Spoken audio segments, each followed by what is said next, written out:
नमस्कार, आप देख रहे हैं हिंदुस्तान मेल न्यूज और आइए रुक करते हैं आज की खबरों की ओर। इंदौर में कांग्रेस प्रत्याशी ने नाम वापस लिया। अक्षय कांति बम के साथ थे मंत्री विजयवर्गीय और विधायक मेंदोला। कथा में बोले धीरेन्द्र शास्त्री, सौभाग्यशाली हो जो इंदौर में रहते हो। इंदौर में अक्षय कांति बम के धमाके से कांग्रेस लोकसभा चुनाव में हुई धराशायी, कार्यकर्ताओं में खास नाराजगी देखी गई।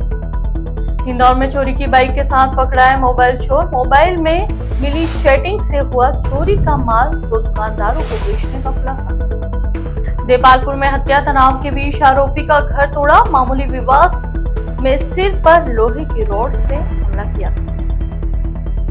इंदौर में बीएसएफ जवान ने किया सुसाइड। सर्विस राइफल से रैप्ती रेंज कैंपस में खुद को गोली मारी।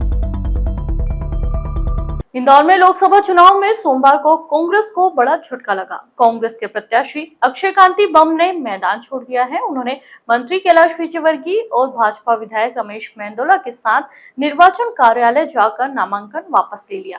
नामांकन वापस लेने के बाद अक्षय सीधे भाजपा कार्यालय पहुंचे और भाजपा ज्वाइन कर ली। मंत्री विजयवर्गीय ने सोशल मीडिया पर लिखा कि इंदौर से कांग्रेस के लोकसभा प्रत्याशी अक्षय कांति बम का भाजपा में स्वागत है। 2 वर्ष बाद एक बार फिर रविवार को अहिल्या की नगरी इंदौर में हजारों के जनसमूह के बीच बागेश्वर धाम के युवा संत धीरेन्द्र कृष्ण शास्त्री थे। उन्होंने अपनी चिर परिचित चुटकुले मनमोहक शैली में कहा, बहुत सौभाग्यशाली हो जो इंदौर में रहते हो। यह कोई साधारण जगह नहीं है, यह अद्भुत भूमि है। एक तरफ महाकाल तो दूसरी तरफ ओंकारेश्वर विराजमान है। इंदौर में रणजीत हनुमान मंदिर, खजराना गणेश और अन्नपूर्णा मंदिर जैसे सिद्ध स्थान है। दरअसल शास्त्री ने कहा कि यह बात समझ लो कि भगवान को खोजने की नहीं, उनमें खो जाने की आवश्यकता है। हमें गौरव है कि हम इंदौर आए हैं। कोई भी व्यक्ति परेशानी संकट में हो, वो रणजीत बाबा को शीश झुका दे। वो सारे रण को जीत लेते हैं। जहां भक्त की हाँ वहां भगवान है। भगवान सर्वत्र है, बस उन्हें पाने के लिए मन की शुद्धि बहुत जरूरी है। भागवत प्रदर्शन नहीं, दर्शन है। भागवत से और मस्तक पर तिलक जरूर लगाए। जहां कथा होती है वह स्थान वृंदावन धाम बन जाता है। भगवान प्राप्ति का सर्वोत्तम उपाय कथा है। थाली की शोभा जिस प्रकार भोजन से है, वैसे ही सत्संग की शोभा थाली से है। इसलिए जी खोलकर ताली बजाना चाहिए। कथा से पूर्व भागवत पुराण का वेद मंत्रों के बीच पूजन अर्चन करके व्यासपीठ पर विराजित किया गया। विधायक रमेश मेंदोला ने बताया कि कथा 4 मई तक शाम 4 बजे से 7 बजे तक होगी।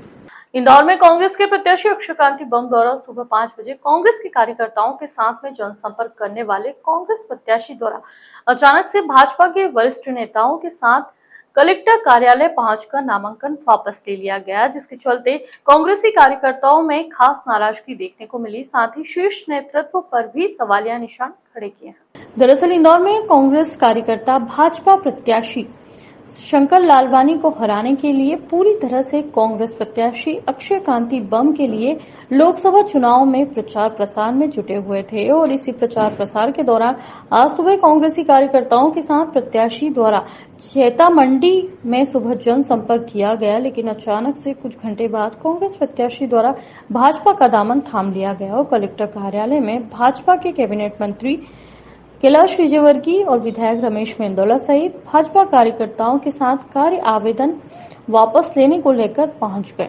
इसके बाद कांग्रेस कार्यकर्ताओं में काफी आक्रोश का माहौल है।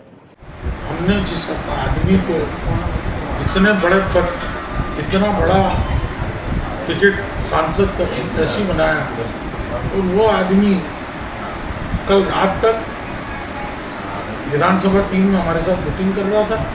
सुबह 7 बजे से उसने आज सब्जी मंडी में जनसंपर्क किया। देवेंद्र यादव, मुकेश जी सब साथ में थे और 10 बजे अचानक कोई खबर आई और एकदम मीडिया में खबर आना चालू हो गई। मैं खुद उनके निवास पे गया। उनके निवास पे कांग्रेस के झंडे नहीं थे और ताला लगा हुआ था, पुलिस खड़ी थी। मैंने जाकर पूछा तो पता लगा कि भैया वो कहीं गए हैं। तो मैंने मुकेश यादव जी से पूछा तो बोले वो नहाने गए, घर स्नान करने गए। निश्चित रूप से दुर्भाग्यपूर्ण है। उनको अगर इस तरह की हरकत करना थी तो चुनाव नहीं लड़ना था। जरूर उनकी कोई दुखती नस भारतीय जनता पार्टी के लोगों ने पकड़ी है। जो व्यक्ति कल रात तक 10:30 बजे तक हमारे साथ जनसंपर्क कर रहा था, अनवर कादरी जी के वार्ड में हमने रात को 10 बजे तक 9:30 बजे तक जनसंपर्क किया। इंदौर की राजेंद्र नगर पुलिस ने 2 आरोपियों को पकड़ा है। निशानदेही पर 2 दुकानदारों को आरोपी बनाया गया है। पुलिस ने अभी 16 मोबाइल जब्ती की बात कही है, लेकिन आरोपियों से करीब 5 दर्जन से अधिक मोबाइल जब्त हो सकते हैं।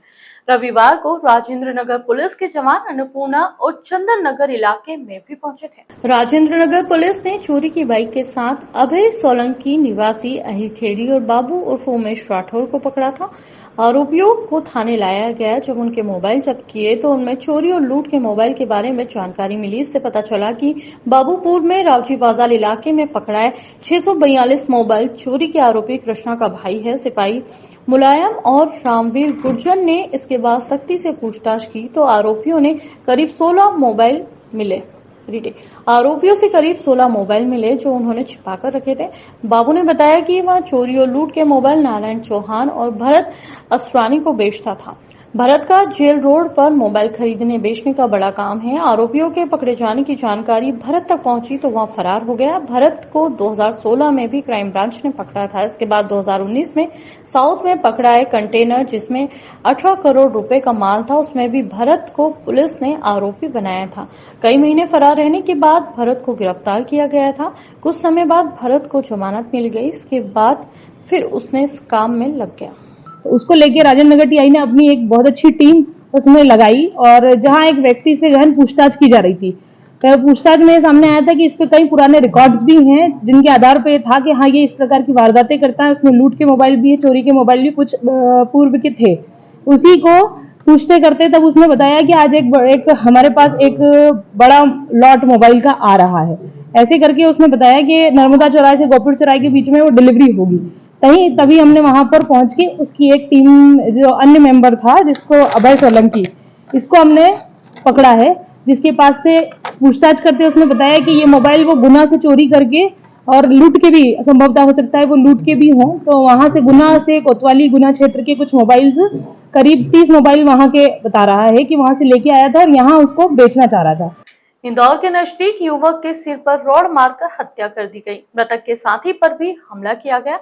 घायल अवस्था में दोनों को पहले देपालपुर के सरकारी अस्पताल ले गए, लेकिन वहां से डॉक्टर्स ने इंदौर के लिए रेफर कर दिया। परिवार उन्हें तत्काल एम्बुलेंस से इंदौर लेकर आई। यहाँ उपचार में एक घायल ने दम तोड़ दिया।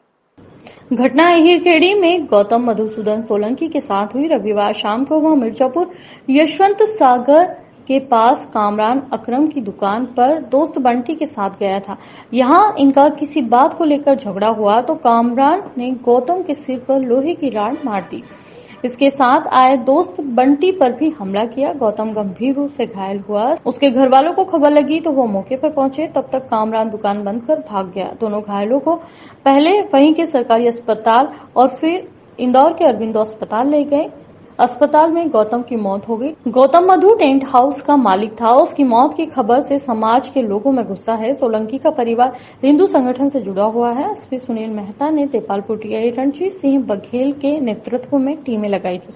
पता चला कि देर रात टीमों ने आरोपी कामरान को गिरफ्तार कर लिया है। इंदौर के रेवती रेंज में बीएसएफ के जवान ने खुद को गोली मारकर सुसाइड कर लिया। बाणगंगा टीआई लोकेश भदौरिया के मुताबिक घटना रविवार रात की है। धीरज मालाका निवासी खंडवा ने अपनी राइफल से खुद को शूट कर लिया।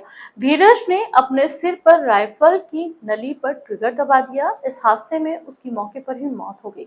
गोली की आवाज सुनकर आसपास के लोग धीरज के क्वार्टर में पहुंचे। यहाँ उसका शव पड़ा हुआ था। धीरज 4 साल पहले बीएसएफ में भर्ती हुआ था। वहां 45वीं बटालियन में था। इसके बाद उसकी 1 साल पहले शूटिंग रेंज में पोस्टिंग इंदौर में हो गई। इसके बाद यहाँ शूटिंग की ट्रेनिंग भी देता था।